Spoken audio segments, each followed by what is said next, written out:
हम और आप बिना बुलाए किसी के घर जाते नहीं हैं। हमने आपको बुलाया नहीं है तो आप बिना बुलाए हमारे घर आओगे ही नहीं। हम हो तो हम आपके घर नहीं आएंगे। ठीक उसी प्रकार यहाँ पर हम और आप जितने सब लोग बैठे हैं ना, बिना बुलाए कोई बैठा नहीं है।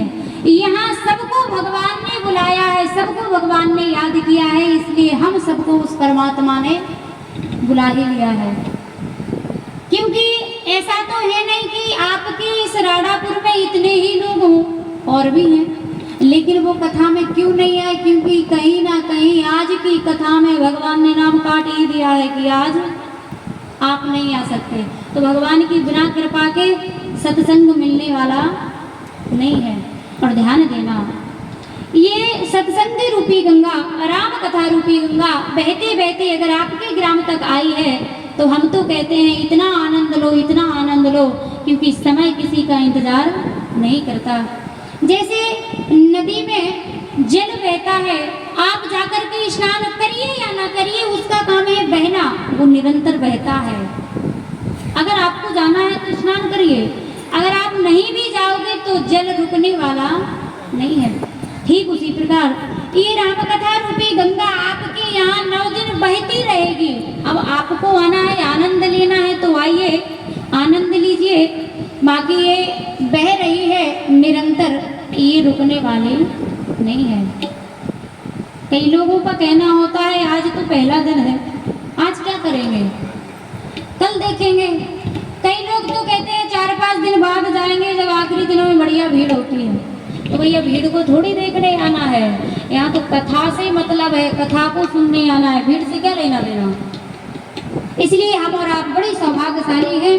बारंबार प्रणाम हमें भगवान को करना चाहिए। ऐसा सुंदर अवसर हम और आपको परमात्मा ने दिया है। बोलिए नारायण भगवान की जय हो। तो इस अवसर को हाथ से निकलने नहीं देना है, खूब आनंद लेना है।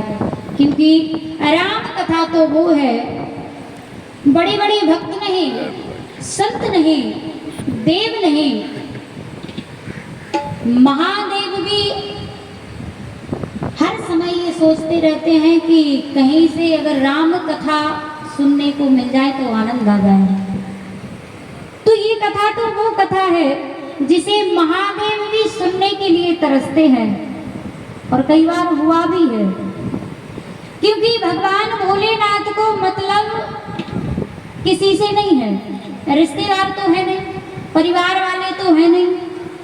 शंकर का एक ही नाता है। शंकर जी कहते हैं कि नाता एक राम जी से दूजा नाता तोड़ दे। भगवान शिव अगर किसी को मानते हैं तो वो है राम, क्योंकि भगवान शंकर वह पात्र है जिनके आगे सब झुकते हैं। लेकिन महादेव भी अगर कहीं झुक जाते हैं तो वो है राम। शंकर भी कहीं झुकते हैं तो राम के आगे। पता है